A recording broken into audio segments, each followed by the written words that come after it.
Hi and welcome. You clearly voted for more Blofeld patch programming videos, and here we go. If you have more ideas for videos, just post them in my YouTube community tab. Okay, so I decided to make 3 more patch programmings for you, starting with this one with wave sequencing. And of course, the Blofeld is not a wave sequencing synthesizer, but we want to get as close to this result as possible. Of course, the origin of the wave sequencing synthesis is the Korg Wavestation. Lucky enough, I have one here.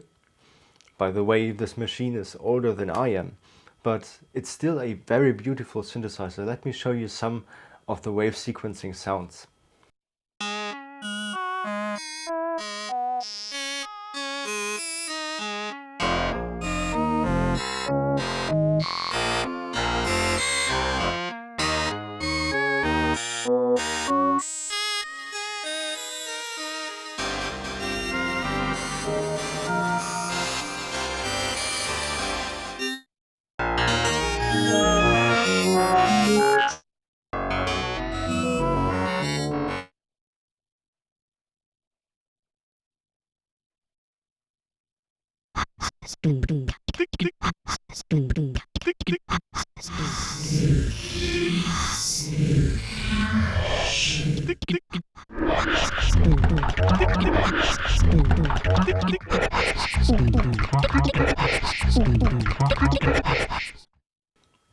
Okay, let me define a few things which are typical for wave sequencing sounds. First of all, it's clearly a digital sound, so it has a digital nature. It does not try to emulate real instruments or analog synthesizers. Second, it's a sound with a lot of variation, with a wide range of changes. Third, it's a sound which is looping again and again. So if you press a key, you hear a loop.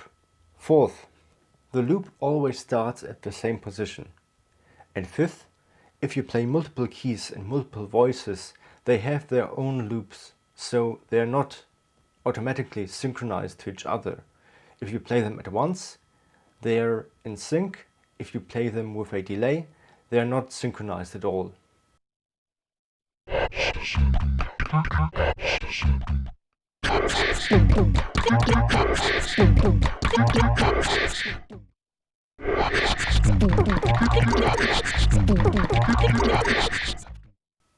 Okay, and now we want to recreate a wave sequencing like sound with the Blofeld. We start a new sound by pressing Shift and Utility. We choose an initial sound. And as I said before, a wave sequencing sound is a sound with a digital character with a lot of variation. And the Blofeld has perfect oscillators for this, of course, the wavetables. The wavetables are clearly digital, and some of the wavetables have a lot of variation, with every single cycle sounding different. Okay, so let's choose wavetable 53 for instance.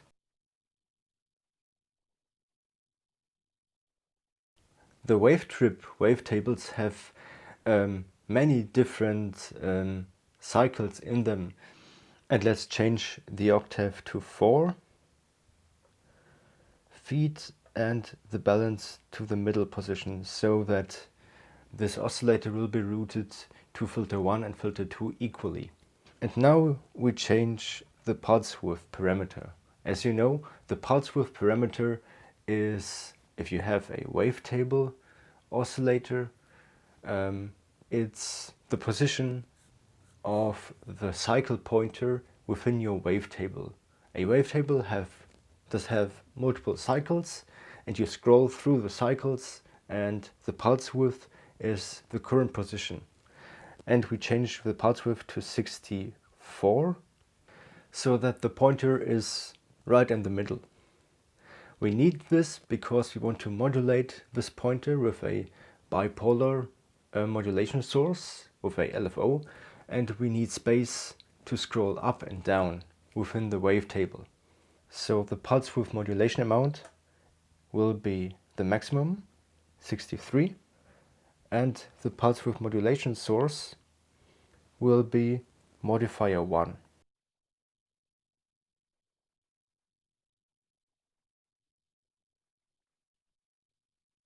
At the moment, modifier 1 is doing nothing.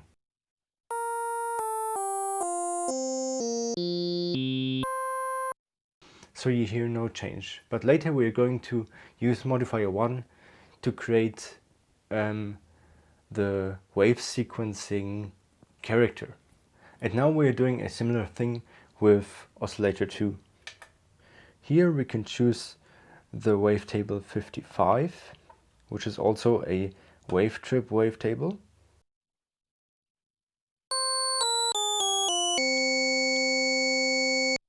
Again, we are changing the octave.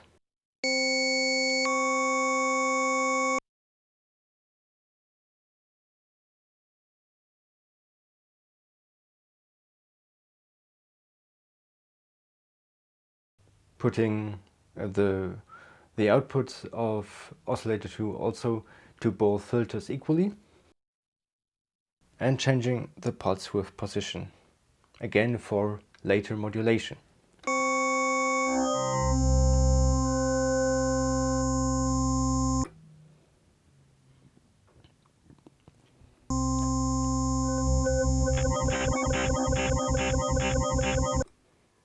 As you can hear, the Oscillator 2 does already have a modulation source, and we are going to leave it to LFO2. Now let's get to the filters. So filter 1 will be a low pass 12 dB type.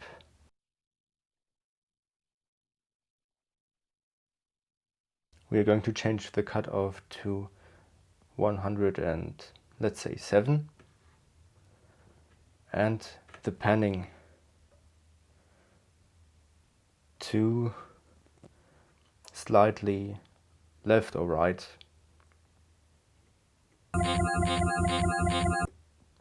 We're going to leave both filters in parallel mode,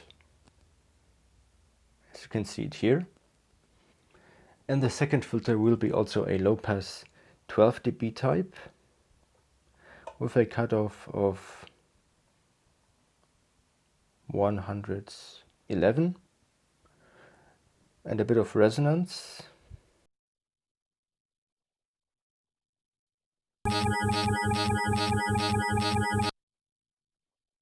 And we are going to pan filter 2 to the opposite side. With this trick we can get a slightly brighter sound and creating a stereo brightness. We can also change the amp envelope a little bit with adding slightly release.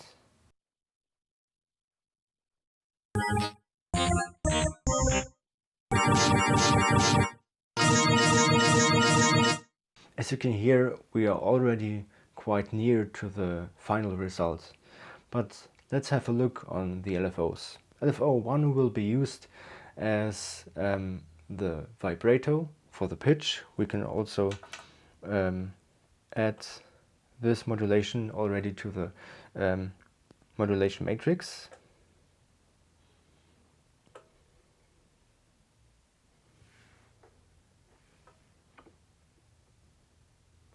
So when we are using the modulation wheels, we already have a little bit of vibrato. And now we want to create the wave sequencing character with a loop starting at the same position, keys which are not synchronized to each other, and so on. So let's start with LFO2. We are going to use a saw shape.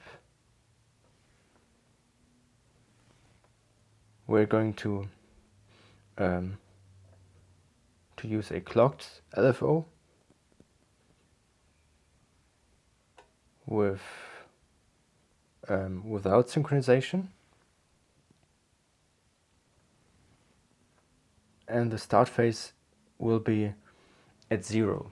So it's not a free start phase, so that the starting position of the LFO when you play a key is not free. It will always start with the keystroke with position 0, and we change the speed of the LFO to a half.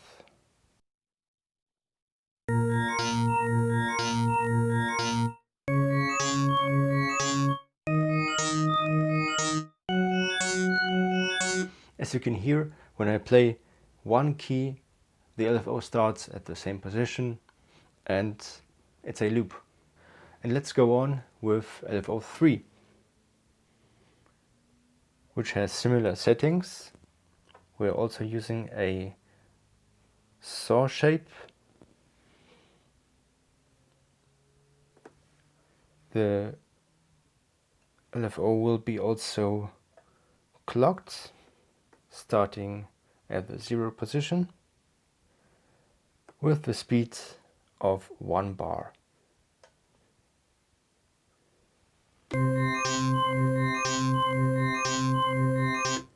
As you know, LFO3 is not used at the moment, so now we are going to combine LFO2 and LFO3 to make a new modulation source. And we can do this with the modifiers. So let's go to the modifiers section, and here we can choose LFO2 and LFO3,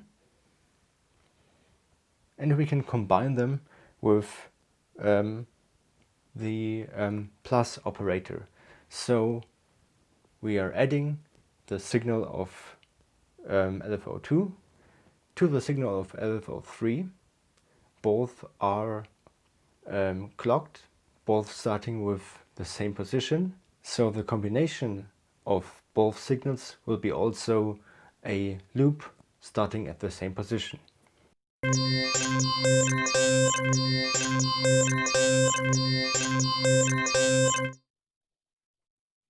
And as you know, we already routed modifier 1 to oscillator 1 so that we can already hear the final result. Okay, now we can go on to add a little bit of chorus, which is already in the effect slot 1.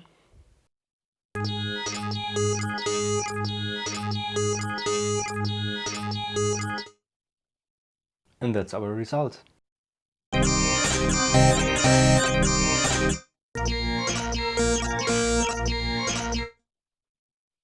If you don't play all keys at once, but with a delay, it will sound like this.